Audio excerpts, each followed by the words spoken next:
अच्छा बच्चों, क्या आपको पता है सर्वनाम का मतलब यानी कि उसका अर्थ क्या होता है? चलिए कोई बात नहीं, जिसे पता है बहुत अच्छी बात, जिसे नहीं पता है उसे मैं बताती हूँ कि सर्वनाम मतलब होता है सर्वनाम, सबका नाम। ठीक है बच्चों? अब मुझे ऐसा लगा कि मुझे ये वीडियो आपसे शेयर करनी चाहिए क्योंकि कहीं न कहीं कुछ बच्चों को इस सारी जानकारी नहीं होगी। जैसे उन्हें ये तो पता है कि सर्वनाम हम किसे कहते हैं, लेकिन उसकी जो विस्तृत स्वरूप की जानकारी है वो उनके पास नहीं होगी। तो आज इस वीडियो के माध्यम से मैं आपके समक्ष कुछ जानकारी शेयर करने आई हूँ। सर्वनाम, जैसा कि मैंने आपको बताया सर्वनाम अर्थात होता है सबका नाम।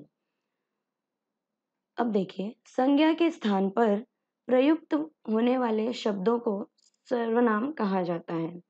सर्वनाम संज्ञाओं की पुनरावृत्ति को रोककर वाक्यों को सौंदर्य युक्त बनाता है। अब संज्ञाओं की पुनरावृत्ति अर्थात क्या? पुनरावृत्ति मतलब होता है एक ही शब्द को बार-बार हम रिपीट नहीं करते। अब जैसे राम है, एक लड़का, मैंने राम से कहा, "राम मेरे लिए पानी लेकर आओ।" राम खाना खाओ, राम ये करो, राम वो करो। अब मैं अगर किसी तीसरे व्यक्ति से राम के बारे में बात कर रही हूँ, बार-बार राम, राम, राम ये शब्द बार-बार बोलने से अच्छा, मैं क्या करूँगी, मैं वहाँ पर किसी दूसरे शब्द का प्रयोग करूँगी।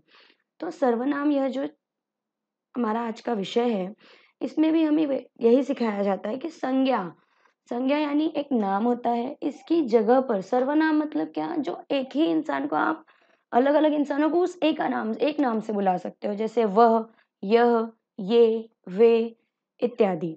तो सर्वनाम संज्ञाओं की पुनरावृत्ति यानी उसके रिपिटेशन को रोकता है और हमारे जो बोलते समय जो वाक्य हम बोलते हैं या लिखते हैं, उन वाक्यों को बोले जाने वाले वाक्यों को सौंदर्य युक्त बनाता है, उसे और ज़्यादा अच्छा किसी के सामने हमें प्रेज़ेंट करने में और अच्छा प्रेज़ेंट करने में हमारी मदद करता है। अब बच्चों देखो, जैसे पेड़, पौधे प्रकाश संश्लेषण की प्रक्रिया के दरमियान ऑक्सीजन मुक्त करते हैं। तो ये मेरा पहला वाक्य है। अब दूसरा वाक्य मैंने यहाँ पर सर्वनाम का प्रयोग किया है, जो कि है वे। ठीक है बच्चों? वे, वे विभिन्न जीवों को आश्रय प्रदान करते हैं। तो कौन विभिन्न जीवों को आश्रय प्रदान करते हैं? तो पेड़-पौधे विभिन्न जीवों को आश्रय प्रदान करते हैं। उसके बाद है, उनसे हमें फल, फूल, दवाएँ, इमारती लकड़ी आदि मिलती है। अब अगर ये वे, उनसे इन 2 शब्दों के अलावा मैंने यहाँ पर पेड़-पौधे, विभिन्न जीवों को आश्रय मतलब जितने भी वाक्य मैं लिख रही हूँ, अगर मैं सभी में पेड़-पौधे यह शब्द का प्रयोग बार-बार करूँ, तो वाक्यों को बनाने की जो मेरी क्रिया है, जो मैंने वाक्य लिखे हैं, पढ़ने वाला क्या करेगा, उसे वहाँ पर नीरसता यानी कि बोरियत महसूस होगी कि क्या एक ही शब्द को बार-बार दोहराया गया है या रिपीट किया गया है।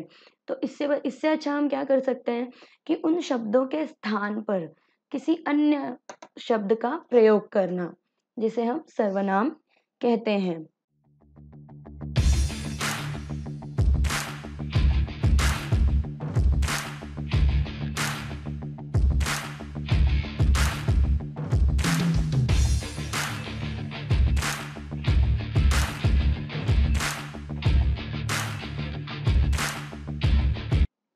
अच्छा बच्चों, आजकल तो ये जो लॉकडाउन लगा हुआ है, इससे क्या हो रहा है, हम घर में सब कहते हैं हम घर में कैद हो गए हैं। हम कहीं जा नहीं सकते, कुछ कर नहीं सकते। आप बच्चे जो हो, आप खेलने नहीं जा पाते हो नीचे, मम्मी-पापा नहीं जाने देते कि नहीं भाई, नहीं जाना है, लॉकडाउन है। अब इस लॉकडाउन के ये जो समय चल रहा है, लॉकडाउन का ये जो पीरियड चल रहा है, इसको हम अपने लिए किस तरह से और अच्छे से उपयोग कर सकते हैं? तो यहाँ हम ये कर सकते हैं कि यूट्यूब पर जो अच्छे-अच्छे वीडियोज़ हैं, मैं ये नहीं कह रही हूँ कि आप खाली मेरे वीडियोज़ को देखिए, आप खाली ग्रामर से रिलेटेड वीडियोज़ देखिए, नहीं। आप वो सभी वीडियोज़ देखिए जो आपको अच्छे लग रहे हैं, जिनसे आपको कुछ अच्छा, कुछ पॉज़िटिव सीखने मिल रहा है। और तो बच्चों लॉकडाउन का ये जो पीरियड है, इसमें आपको क्या करना है, अच्छी से अच्छी चीज़ें जितनी ज़्यादा आप सीख सकते हो, वो आपको सीखनी है। तो स्टूडेंट्स ये बात तो रही हमारे लॉकडाउन की। अब हम वापस चलते हैं हमारे टॉपिक सर्वनाम पर। तो बच्चों सर्वनाम यहीं पर समाप्त नहीं हुआ। इसके कुछ प्रकार भी हैं जो कि इस तरह हैं। सर्वनाम के प्रकार। हमारा पहला प्रकार है पुरुषवाचक सर्वनाम। दूसरा प्रकार है निजवाचक सर्वनाम। तीसरा निश्चयवाचक सर्वनाम। चौथा अनिश्चयवाचक सर्वनाम। पांचवा प्रश्नवाचक सर्वनाम और छठवां संबंधवाचक सर्वनाम। तो बच्चों, ये सर्वनाम के प्रकार हैं। स्टूडेंट्स, हमने हिंदी ग्रामर पर डिटेल्ड क्रैश कोर्स तैयार किया है, जिसमें आपको स्वर, व्यंजन, शब्दों के भेद, वाक्य प्रकार और संज्ञा सर्वनाम जैसे जो जितने भी हमारे ग्रामर आते हैं, कक्षा 6वीं से लेकर क्लास 6 से लेकर के क्लास 12th यानी कक्षा 12वीं तक के जो भी ग्रामर के विषय हैं, इन सभी के बारे में पूरा डिटेल्ड क्रैश कोर्स हमने तैयार किया हुआ है। तो बच्चों, अब आपको करना क्या है? हमारे कमेंट बॉक्स में रजिस्ट्रेशन की डिटेल्स दी गई हैं, जहां जाकर बहुत ही आसानी से आप रजिस्ट्रेशन कर सकते हो। बच्चों, इस क्रैश कोर्स को ज्वाइन करने के बाद मैं आपको यह 80 से 90% मैं आपको श्योरिटी के साथ कह रही हूँ कि आपको हिंदी ग्रामर, हिंदी का जो यह व्याकरण है, वो बहुत अच्छे से आ जाएगा। और हिंदी ग्रामर की वजह से जो आपके मार्क्स कटते थे, या कभी-कभी ऐसा होता है कि 1-2 नंबर्स की वजह से हम पीछे रह जाते हैं, ऐसा कुछ हो जाता था, तो ये चीज़ें अब नहीं होंगी। Stay home, stay safe and happy learning.